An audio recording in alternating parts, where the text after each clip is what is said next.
Bonjour à tous, bonsoir à tous, j'espère que vous allez bien ce soir. Je viens avec une nouvelle vidéo pour une nouvelle canalisation. Cette fois-ci, je la ferai sans carte. On va essayer cette méthode et je vais voir quels sont les messages de nos guides, de mes guides, pour vous en tout cas aujourd'hui. Voilà, je vais me concentrer quelques secondes.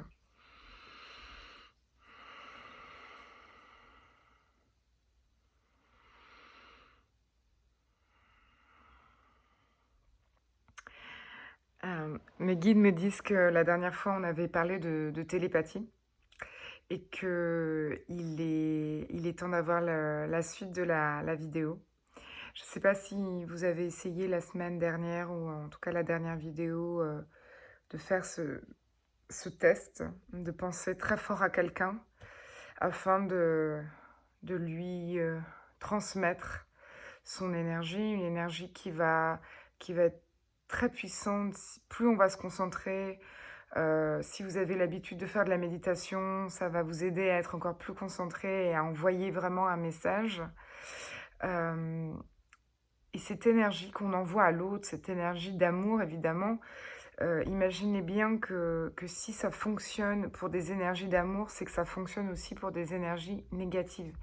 Donc, c'est pour cela qu'on dit très souvent et qu'il ne faut pas le prendre à la légère. Il faut vraiment faire attention à ce qu'on dit, faire attention aux énergies qu'on envoie, parce que lorsqu'on parle de mal de quelqu'un, qu'on va critiquer quelqu'un, parler de manière négative à quelqu'un, c'est la même chose. C'est-à-dire que la télépathie fonctionne, cette énergie est envoyée à l'autre. Évidemment, cette énergie a aussi une forme d'effet boomerang, et ce boomerang vraiment se renvoie sur nous. Euh, donc on se renvoie ses propres énergies négatives, donc il faut faire très attention à ça. On me dit qu'il faut être vigilant, bienveillant, que cette nouvelle ère qui nous attend tous, en tout cas cette communauté qui va voir cette vidéo et qui est prêt à entendre mes messages, est prêt à aussi travailler sur lui. Euh, et, et, et pour ça, il y a différentes méthodes. C'est-à-dire que la méditation, c'est une chose qui est très importante, qui est nécessaire quotidiennement, mais ce n'est pas suffisant. Évidemment, il y a énormément de choses à apprendre et vous allez aussi savoir et apprendre des choses par vous-même.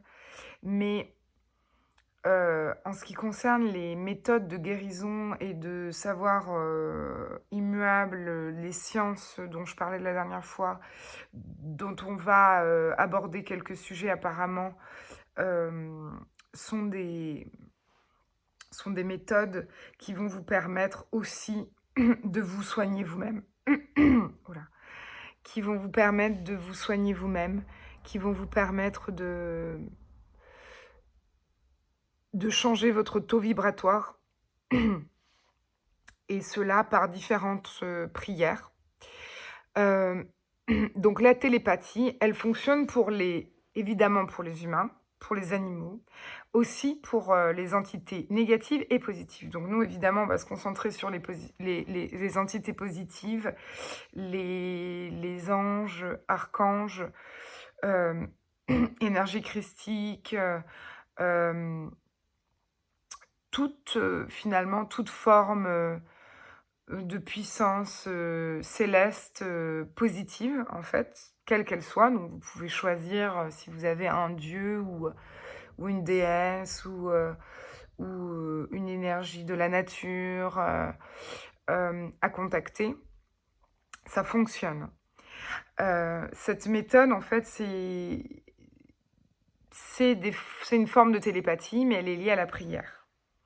Alors, quand je dis prière, on a une manière très limitée de voir la prière. et, et elle est très erronée. En fait, ce qu'on appelle prière, c'est une parole. Il faut imaginer que la prière, c'est d'abord une parole qui est dite, qui est prononcée. Quand je dis que si vous dites quelque chose ou critiquez quelqu'un ou que vous dites du mal de cette personne, vous, d'une certaine manière, vous lui envoyez une sorte de sortilège. Et donc, cela vaut aussi pour des paroles positives. C'est-à-dire qu'on peut créer donc des formes de télépathie pour qu'on soit entendu via une prière. Ça a l'air très simple parce que c'est des choses qu'on a déjà entendues plein de fois, mais il est essentiel apparemment de redécomposer ça pour comprendre le fonctionnement de cette antenne que chacun d'entre nous a et qui nous connecte aux autres, qui nous connecte à l'univers. Cette antenne, quand on l'allume et qu'on décide de rentrer en télépathie avec certaines personnes ou énergies, eh bien, on doit y faire attention parce que si on ne veut pas que ça grésille d'une certaine manière, on veut trouver le bon canal, on veut être connecté de la manière la plus précise et parfaite. Ça demande une énergie positive que on émane. C'est une énergie qui va faire qui est composée d'amour, évidemment, d'un amour inconditionnel envers soi, d'une compassion envers les autres, d'une manière très bienveillante de se penser en tant qu'être, être en conscience le plus souvent possible sur euh, notre manière de vivre, une forme de gratitude euh, existentielle finalement. Être en gratitude pour la nourriture qu'on mange, être en gratitude pour notre vie, pour ce que l'on a, ce qui nous protège, ce qui est essentiel et vital et dont on a besoin chaque jour et qui fait que on vibre positivement.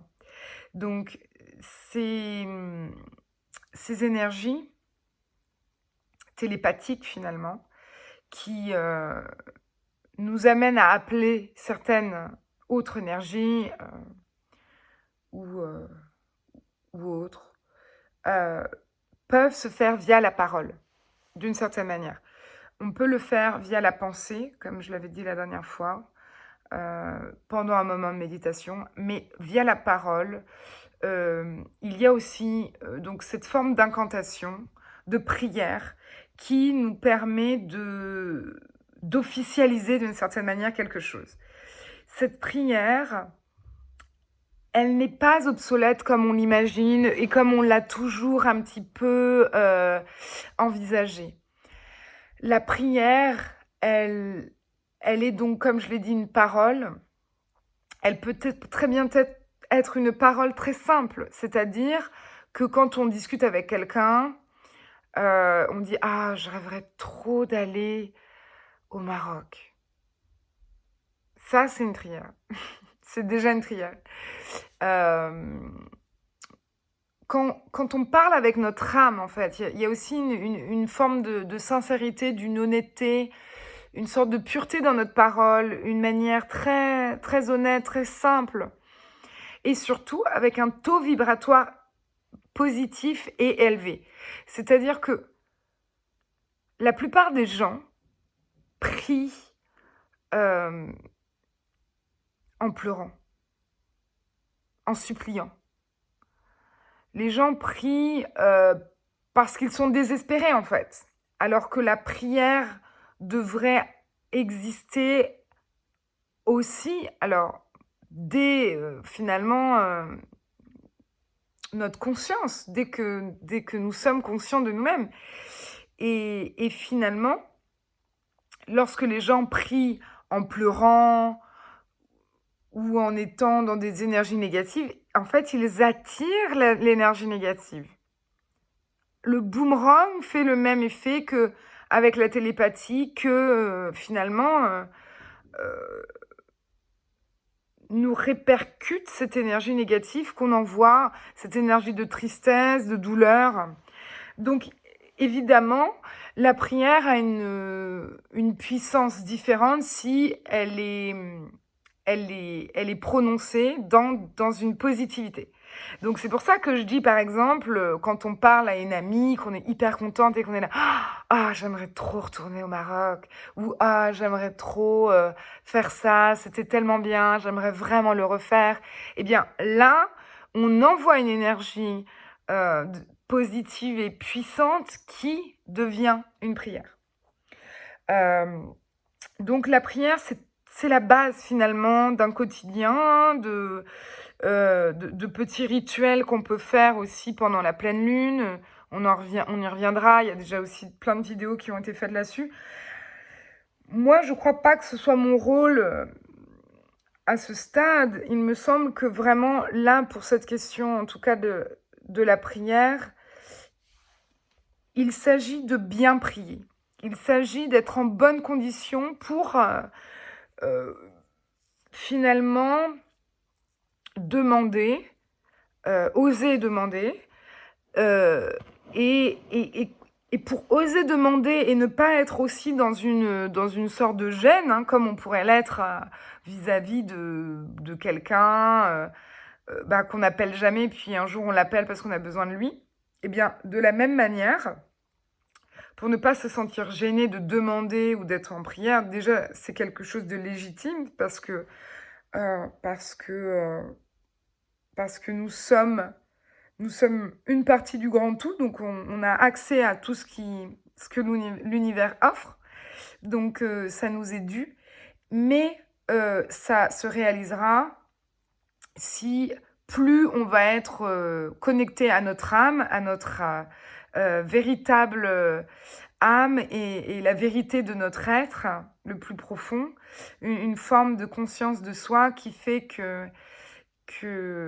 qu'on est honnête avec nous-mêmes, qu'on a travaillé sur certaines blessures, sur certaines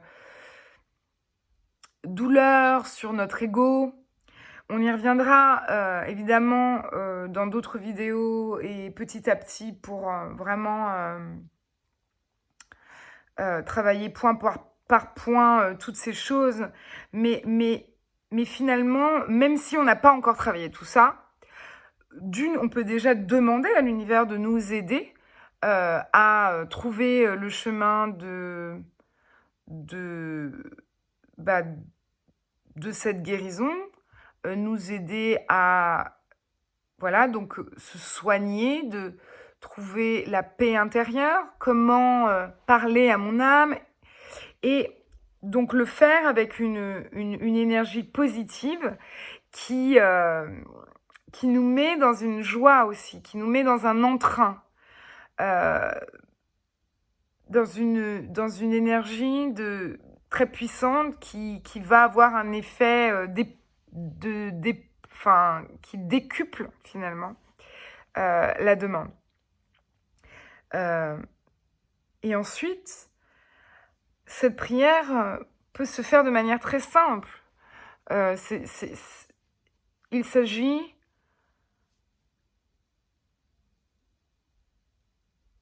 de demander comme à un ami ou de demander comme un souhait, comme la réalisation d'un rêve. Donc, il n'y a pas vraiment de manière de formuler plus efficace qu'une autre, sauf bien sûr, comme je l'ai dit, faire une demande dans une énergie positive, ne pas être contrarié. Évidemment, ça arrive à tout le monde, à un moment donné, de prier dans la tristesse ou dans la colère ou dans voilà l'angoisse. Mais les prières les plus efficaces sont celles qui sont demandées dans des énergies positives. Je pense qu'en fait, d'une certaine manière, on pourrait, que d'autres appellent ça la loi de l'attraction, Mais finalement, ça va plus loin qu'une simple, recette, formule, pour attirer, tout et n'importe quoi. Mais en fait, c'est surtout pour arriver à trouver son chemin, être à l'endroit où on devrait être, se sentir bien à cet endroit-là, accepter d'affronter certaines parts de nous et surtout la part d'ombre qui est nécessaire d'être aimée autant que la lumière et on l'oublie souvent. Il ne faut pas renier cette part d'ombre. Elle fait partie de nous et cet amour inconditionnel qu'on peut se donner à soi-même, c'est un amour qui peut, aussi décupler finalement cette prière, parce qu'elle est liée à une confiance en soi et une confiance en l'univers, qui fait que, finalement, on est dans une gratitude, une compassion et notamment aussi, je dirais que c'est la chose la plus dure, enfin en tout cas pour moi, mais la patience aussi. Évidemment, il n'y a pas de temporalité dans l'univers, donc notre temporalité matérielle parfois nous amène à, à être impatient du résultat de cette prière ou de voir, d'en voir les effets.